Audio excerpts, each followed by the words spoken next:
MBTI 검사해 보신 분들 혹시 3776 우리 한번 MBTI 말씀해 보실까요? 지금 해보실 수 E예요, I예요? 저요? 예. E요. 예, E. 그 다음에 S요. S요. 그 다음에 T하고 F 중에 판단할 땐 뭘로 판단하세요? 감정, 생각. 감정. 예, F. 자, 그 다음에 끝까지 밀고 갑니까? 중간중간 바뀝니까? 아, P. 예. 자, 그럼 요 부분하고 한번 해볼게요. MBTI에서 가장 중요한 건 예입니다. 예. 얘가 중요해요. 왜요? 이 사람이 P를 많이 사용한다라는 건 인식과 판단 중에 인식을 더 많이 사용하신다는 거예요. P는 계속해서 새로운 정보를 뭐 한다 그랬어요? 받아들여서 그때그때 이게 더 좋겠는데? 아니 이게 더 좋나? 이렇게 한다 그랬잖아요. 그래서 아니야 누구 엄마 일로 와 여기 나 그래 그럼 다 때려치고 또 글로 갑니다. 자, 이게 P의 스타일이에요. 그래서 인식이 발달되어 있어요. 그래서 인식이 발달되어 있고 에너지는 외부에서 얻죠. 그러면 이분은 1기능이 이걸 주기능이라 그래요. 주기능 가장 발달한 주기능이 SE입니다. 그죠? 그 다음 두 번째로 발달한 기능이 F인데 얘는 I 내면 쪽으로 들어가 있어요. 그죠? 그 다음에 F의 짝이 뭐죠? T죠. T가 이분한테는 안타깝지만 열등 기능입니다. 예. 그리고 마지막 제4 기능이 바로 S에 반대되는 N, 직관력 기능이에요. 자, 이게 중요한 이유를 이제 말씀을 드릴게요. 아까 12세까지는 MBTI를 안 본다 그랬죠. 어차피 정상적인 MBTI가 안 나오니까. 그런데 문제는 뭐냐? 우리 아이가 12세까지 이 주기능으로 살아갑니다. 얘를 얼마나 우리 부모님이 발달시켜 줬느냐에 따라서 얘 나머지 인생이 다 결정이 나버려요. 자, 예를 들면 SE 같은 경우에는 감각적이죠. 예쁜 거 보면 표현하셔야 돼요. SI면은 예쁘네. 말을 해도 예쁘네. 좋다. 괜찮네. SE는 어떨까요? 어머! 어머 맛있어. 이거 있잖아. 팍팍팍팍 터지는 게 귀에 어머 완전히 그거 있지 그치 그거 옛날에 우리 먹었던 거 그 딱 그거하고 똑같아요. 표현합니다. 자, 그런데 이때 조용히 하고 밥 먹어. 어디서 밥 먹는데 말을 하니 누가 입에다가 음식 넣고 말하래. 조용히 씹어. 자, 키울 수 있을까요? 못 키울까요? 못 키웁니다. 자, 다시 제가 설명드릴게요. 12세까지 주기능을 키워주셔야 돼요. 얘 주기능의 힘으로 살아갑니다. 나 잘났어. 뭐가 잘났어? 나는 감각 뛰어나고 나 그 감각 잘 표현해. 예쁜 거 예쁘다 얘기야 막 그래요. 그럴 때 부모님들이 너는 어떻게 이렇게 표현도 잘하니? 너는 엄마가 이렇게 해준 음식을 이렇게 표현하는 거 보면 난 너무 뿌듯해하고 막 이 주기능을 막 칭찬하죠. 뭐 내가 최고지. 막 어디 갔어? 아줌마 참 예쁜데 아줌마 오늘 참 예쁘게 옷 입었어요. 막 이렇게 얘기를 해요.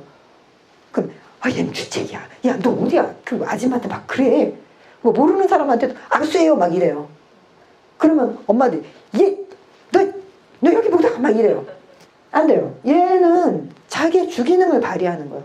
그럴 때 우리 아이가요 이렇게 인상이 좋으시면 굉장히 편하게 느끼고 인사드려요. 인사했어? 잘했어. 이렇게 해주셔야 돼요. 주기능. 자, 그 다음에 12세부터 20세까지 부기능이 발달합니다.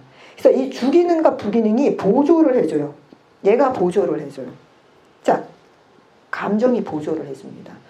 주변에 사람 참 많으신 분이죠. 감각적이죠. 감정이죠. 그죠? 같이 이렇게 어떤 상담 많이 하실 거예요. 많은 분들이 어떤 고민이 있으시거나 이렇게 뭔가 얘기할 거 있으면 많이 찾으실 거고, 그리고 또 찾으시면 거절 못 하세요. 나 지금 저기 반찬 꺼내 먹어. 엄마 잠깐 갔다 올게. 그리고 잠깐이 안 들어오죠. 그런 스타일이실 거예요. 그래서 여기서 부기능이요. 이 부기능이 20세까지 주기능과 같이 한 사람의 자아 정체성 그리고 한 사람의 자존감을 키웁니다. 그리고 제3차 이 열등 기능이 35세까지 같이 작용을 해요. 자, 그래서 한마디로 주기능, 부기능을 20세까지 잘 키워주는 사람이 20대, 30대 초반에 활발하게 사회생활하고 연애하고 결혼하고 해요. 그리고 자기 삶의 만족도가 굉장히 높습니다. 그런데 이 열등 기능, 이 3차 기능 이게 자꾸 발현을 해야 돼요. 얘를 키우는 이유가 생기고 자꾸 생겨요. 그래서 이거를 그때 키우지 못하면 균형이 맞지 않고 자꾸 깨집니다. 아, 왜 나는 왜 그 생각을 못했지? 아, 왜 내가 거기서 실수를 했지? 하고 자꾸 그래요. 그래서 제가 말하고 싶은 건 주기능, 부기능, 제3기능, 그러니까 열등기능, 마지막 사기능, 이거를 결국은 어느 시점에는 반드시 뭐 해야 된다는 거예요? 키워야 된다. 자, 그런데 3번, 4번을 키우기 위해서는 얘가 스타트를 잘해줘야 된다는 얘기예요. 제가 지금 홍파초등학교 와서 이 강의를 하면서 가장 키포인트를 주는 건 첫 번째, 어머님들이 본인을 아셔야 돼요. 나 이거 잘 컸는지, 나 20대까지 부기능 제대로 키워서 주와 부를 갖고 잘 인생을 살았는지, 그리고 30대, 20대, 30대 이걸 잘 발휘해서 내가 사회적으로 성취를 하고 잘 살았는지. 자, 그리고 35세부터 50세까지 마지막 얘가 등장합니다.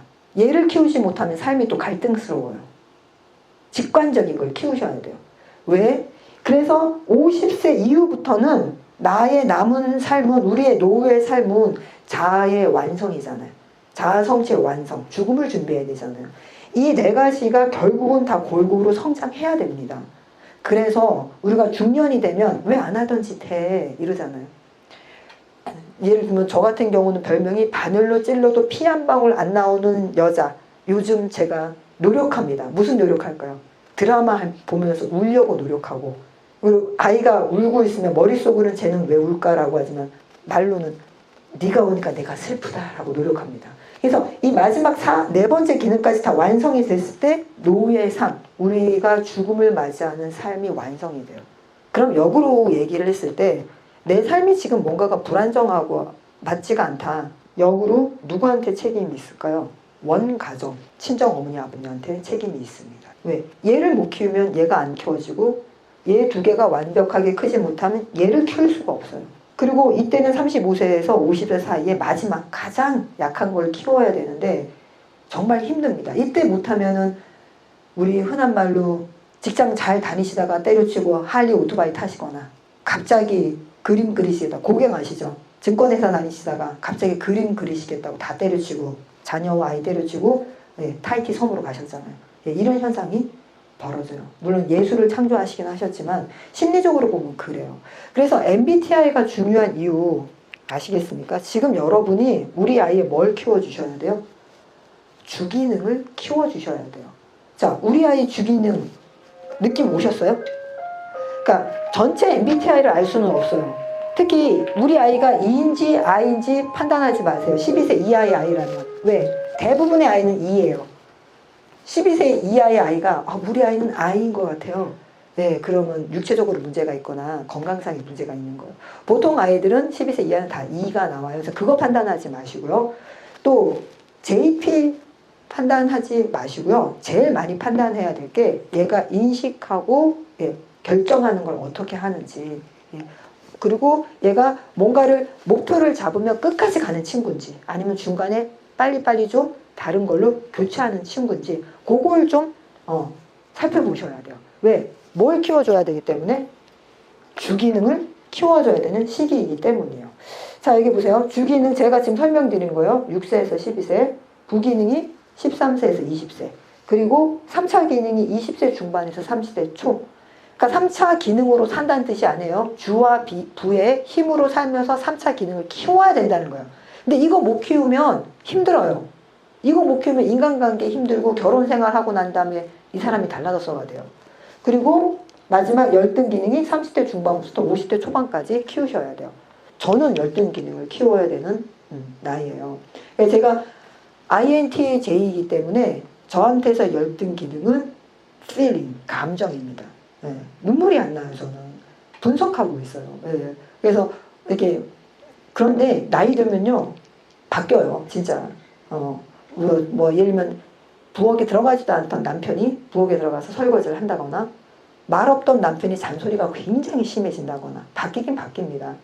저 주기는. 자, 그래서 제가 이거 오즈의 마법사 아시죠? 이 친구가 이제 오즈의 마법사로 치면은 주기능, 부기능, 3차 기능, 열등 기능이 잘 발달된 캐릭터예요. 물론 이제 뭐 작가가 이 MBTI를 알고 이런 캐릭터를 만든 건 아니지만요. 자, 이 허수아비는 이 부기능이죠. 지적 능력이 뛰어나지만 나머지 능력이 좀 미약하죠. 그 다음에 이 사람 여기 보면 양철 그 나무꾼이죠. 심장이 없죠. 네, 이게 정확히 하면 3차 기능이에요. 그래서 3차 기능, 그 다음에 마지막 예, 겁쟁이 사자가 열등 기능에 해당된다고 생각하시면 됩니다. 자, 그러면 이 주기능은 여기 둘, 넷, 여섯, 8개 중에 하나밖에 없는 거예요. 자, 우리 아이가 이 주기능 중에 어디에 해당할까? 만약에 T2에 해당한다면 우리 아이는 인식보다는 판단을 더 빨리 하는 친구예요. 그리고 2이기 때문에 자기가 판단을 분명히 얘기합니다. 엄마 나 그거 싫어. 안 해. 나는 그 친구 싫어. 라고 판단을 얘기합니다. 그런데 판단을 얘기할 때 이렇게 얘기하면 T가 아니고 F예요. 이유를 반드시 얘기합니다. 그리고 이유가 길고 장황해요. 그래서 결론은 싫다는 거를 분명히 얘기를 하는데 나는 그 친구가 이렇게 해서 나를 3번 밀었고 심지어 카운터까지 세요. 이렇게 해서 뭐 해서 나는 걔가 싫어라고 얘기합니다. T2가 이래요. F2는 어떻다고요? 싫어. 왜? 그냥 싫어. 알겠죠? 자, 그 다음에 N이 같은 경우에는 이런 말만 하면 뻔하지 뭐. 직관적으로 통찰해봐요. 직관적으로 통찰한다는 게 뭐냐면은 사물의 외형보다는 용도, 의미를 더 보는 거예요. 그래서 이번 뭐 여름방 우리 어디를 어떻게 할까? 그러면 T는 지난번에는 뭘 갔으니까 이번에 어떻게 해야 돼 하고 자기 의견을 얘기해요. 그죠? FE 같은 경우 그냥 간다는 것 자체예요. 물개박수. 우와! 막 이럽니다. 예, NE 같은 경우는 다 거기서 거기지 뭐 뻔한 건데. 그러면서 이제 협상을 합니다. 그래서 숙제는 하라는 거야 말라는 거야. 휴가 갈 동안에 숙제는 안 해도 되지? 예, 이 얘기하고 있습니다. N이는 그래요. 그러면 SE는 어때요? SE는 E라서 표현할 것 같으지만 표정으로 표현합니다. 벌써 얘는 뭘 생각하고 있어요? 뭐 얘가 가고 싶은 곳이 만약에 바닷가면 바다가 얼마나 시원할까? 모래가 어떻게? 그러면 이 얘기해요. 엄마 우리 언제 갔었는데 거기 모래는 참 하얘었지 이 얘기합니다. 그럼 SI는요? 그걸 속으로 생각하는 거예요. 잘 표현을 하지는 않아요. 예, 그렇다고 뭐 성격이 어둡거나 그런 건 아니에요. 그래서 우리 아이가 이 중에 어느 건지를 보시고 이거 왜 보시라는 거예요? 이거 키워주셔야 돼요. 지금 초등학생 때는 이거를 긍정적으로 아이가 막 자기 주장이 강하다. 너는 왜 네 생각만 하니? 좀 그러지 좀 마. 이렇게 따지고 들어. 자, 어떤 아이일까요? T죠, T. 그럴 때는 따지고 든다고 하지 말고 너는 어떻게 논리적이니? 그래 네 얘기 들어보니까 맞다. 그래서 넌 이렇게 하고 싶구나. 그런데 논리적인 아이들이요 우기지 않아요. 또 논리적으로 그런데 이것도 이렇게 있는데 그럼 우리가 어떻게 하면 좋을까 하고 선택하게 하면요 또 논리적인 아이는 아주 논리적으로 선택합니다. 그러니까 절대 윽박 지르시면 안 돼요. 그러니까 제가 상담했던 아이 중에 초등학교 3학년 아이인데 수학을 굉장히 잘해요. 수학을 굉장히 잘하는데 이 어머니가 얘가 문제가 너무 심각하다는 거예요, 아이가. 그래서 제가 그래서 일단 뭐가 가장 문제가 심각하다고 생각하시냐? 그러면 집에 그 학습지 선생님이 오시면 매번 엄마 치마 뒤로 숨는다는 거예요. 그래서 처음에는 좀 그럴 수 있는데 이 선생님이 2년 됐다라는 거예요. 2년 된 선생님 앞으로 이렇게 숨는다는 거예요. 그리고 뭘 이렇게 물어봐도 대답을 안 한대요. 그래서 제가 그러시냐고 하고 아이랑 얘기를 하고 쭉 봤더니 얘는 진짜 SI, 극 SI예요. 이 친구 같은 경우에는 현실, 정보 굉장히 민감해요. S가 오감이잖아요. 오감이라는 게 뭐예요? 지금 당장 here and now잖아요. 그러니까 얘는 지난주에 봤던 건 소용없어요. 오늘 보는 이 순간이 뭐인 거예요? 예, 지금 이 순간인 거예요. 그리고 오늘 이 순간에 얘는 뭐 하는 거예요? 이 순간 관찰하는 거예요. 오늘은 뭐 입었지? 오늘 선생님 기분이 어떻지? 오늘은 신발이 뭐지? 얘는 전체를 다 관찰하고 있는 거예요. SI예요. 극 SI인 거겠죠. 그리고 왜 대답을 안 할까요? 극 SI 답 나오는 동안 얼마 걸릴 것 같아요? 답이 나오기 위해서는요. 기본 4초에서 심한 경우 12초까지 걸립니다. 근데 지금 저한테 의뢰하셨던 그 어머니는 뭐였을 것 같아요? 그 어머니는 안타깝지만 FE입니다.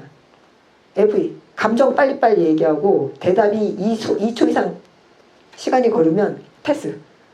그 다음 질문. 패스. 예. 굉장히 빨리빨리. 그리고 사교성 굉장히 뛰어나고. 그러니까 F인 엄마 입장에서는 극 S인 이 친구가 대답도 잘 안 하고 사람을 보면 늘 이렇게 겁내하는 걸로 보이고 하는 거예요. 그래서 제가 이걸 설명드리면서 지극히 정상이니까 걱정하지 마시라고. 그런데 제가 정말 안타까운 건 걔가 지금 3학년이잖아요. 그러면 그 아이가 신생아 이후부터 9살이 될 때까지 엄마를 싫어합니다. 가족 중에 누구를 제일 좋아하냐고 왜 집, 하우스, 사람 그려보라면 아빠 옆에 애가 있고 엄마는 한 3cm 정도 떨어져서 작게 그려놓고 있습니다. 그리고 엄마 얼굴도 이쪽으로 돌려져 있어요. 정면이 아니라 이렇게 돌아가 있고 아빠하고 자기만 이렇게 붙어 있고. 네. 이게 그림에 다 나오죠.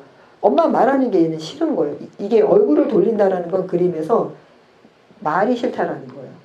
왜? 엄마가 자꾸 뭐 하니까. 대답해. 왜 대답을 안 해? 됐어 그러면. 엄마 말 대로 해. 이런 식으로 나와보니까 아이는 엄마하고 대화하기가 싫은 거죠. 그래서 제가 제일 안타까웠던 건 이 주기능을 잘 발달시키면 이 SI 요거 잘 발달시키면 굉장히 감각적으로 뛰어난 아이고 현실 파악 정말 정확하게 하고 그리고 지적 능력도 수학을 푸는 거 보면 괜찮은 아이인데 이 엄마가 이해를 파악 못해서 9살까지 초등 3학년이면 10살이죠. 10살까지 그렇게 했다는 게 너무 안타깝더라고요. 그래서 제가 혼낼 수는 없고 이제 요령을 좀 말씀을 드렸는데 근데 여러분도 아시다시피 부모 교육 딱 받고 가면 어느 정도 효과가 있나요? 일주일 갑니다. 하루? 이틀? 아는 것과 행동하는 거는 전혀 상관이 없어요. 우리 아이가 행동하길 바라시려면 행동을 하셔야 됩니다. 내가 뭔가를 배웠다. 지식은 머릿속으로 배우는 게 아니라 행동, 액션으로 배우는 거예요. 제가 요거 같이 결합해서 보여드릴게요. 이게 지금 뇌에 관련된 얘기죠. 수태부터 35세까지. 참, 이게 지금 MBTI에 관련된 얘기예요. 뭐가 굉장히 비슷하지 않나요? 어떤 특정 시기가 비슷하지 않나요? 13세에서 20세? 여기 보면 요 나이대죠. 15세에서 35세? 여기 30대 중반부터 50대 초반. 이게 그러니까 MBTI가 뜬금으름 잡는 이야기는 아니에요. 뇌 인지과학으로 설명을 드려도 분명히 뇌의 발달, 뇌의 어떤 변화와 이 MBTI 성격 유형은 관련성이 상당히 높습니다. 예. 그래서 MBTI를 하실 때 신뢰성과 타당성이 없으니까 그것만 염두에 두시고 진짜 내가 선호하는 게 뭔지 그리고 아이가 진짜 선호하는 게 뭔지를 보시고 행동을 보지 마시고 그 아이 마음을 보시고 MBTI를 검색해 보시면 돼요. 자, 그럼 이제 바로 학습으로 넘어갈게요.